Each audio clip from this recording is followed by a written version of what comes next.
بسم اللہ الرحمن الرحیم۔ خالد محمود وائس چینل کے خواتین و حضرات، ہم امید کرتے ہیں کہ آپ خیریت سے ہوں گے اور ہماری دعا ہے کہ آپ ہمیشہ خوش رہیں۔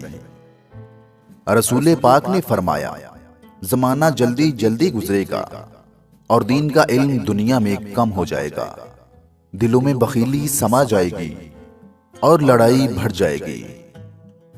ارشاد نبوی ہے، جس نے بیٹیوں کی وجہ سے خود کو معمولی سی بھی تکلیف میں ڈالا تو بیٹیاں اس کے لیے دوزخ سے بچاؤ کی آڑ بن جائیں گی۔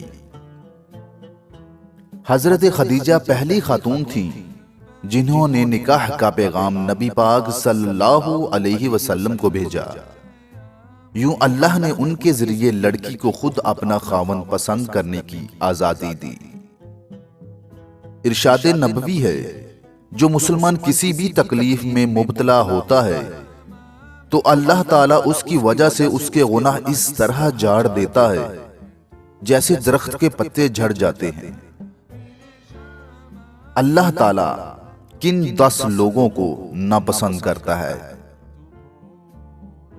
قرآن پاک میں ہے، نمبر 1 فساد پھیلانے والے، نمبر 2 ظلم کرنے والے، نمبر 3 حد سے تجاوز کرنے والے، نمبر 4 تکبر کرنے والے اور شیخی مارنے والے، نمبر 5 اسراف کرنے والے، نمبر 6 خیانت کرنے والے، نمبر 7 بد عہدی کرنے والے، نمبر 8 گھمنڈ کرنے والے، نمبر 9 ناشکری اور گناہ کرنے والے، اور نمبر 10 اترانے والے۔ نبی کریم صلی اللہ علیہ وسلم نے ارشاد فرمایا، جو شخص کسی کو بدنام کرنے کے لیے اس میں ایسی برائی بیان کرے جو اس میں نہ ہو تو اللہ تعالیٰ اسے دوزخ کی آگ میں قید رکھیں گے یہاں تک کہ وہ اس برائی کو ثابت کر دے، مگر وہ ثابت نہیں کر سکے گا۔ نبی کریم صلی اللہ علیہ وسلم نے ارشاد فرمایا، 3 دعائیں ضرور قبول ہوتی ہیں، ان کی قبولیت میں کوئی شک نہیں۔ نمبر 1 باپ کی دعا، نمبر 2 مسافر کی دعا، نمبر 3 مظلوم کی دعا۔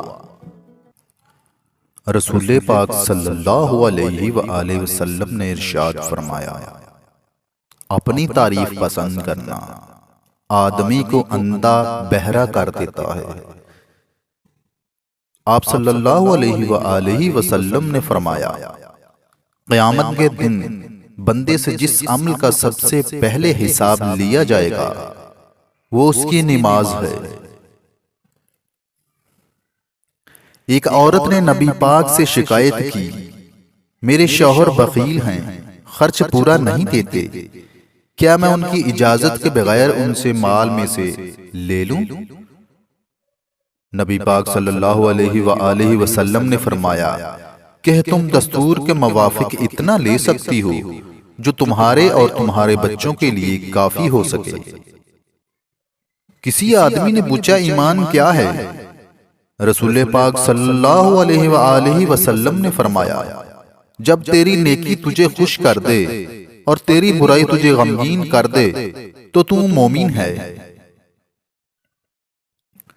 رسول صلی اللہ علیہ وآلہ وسلم نے فرمایا، قیامت کی نشانیوں میں سے ایک نشانی یہ ہے کہ مال و دولت کا پھیلاؤ ہو جائے گا اور بہت زیادہ ہو جائے گا، تجارت کو ترقی ہوگی، علم اٹھ جائے گا۔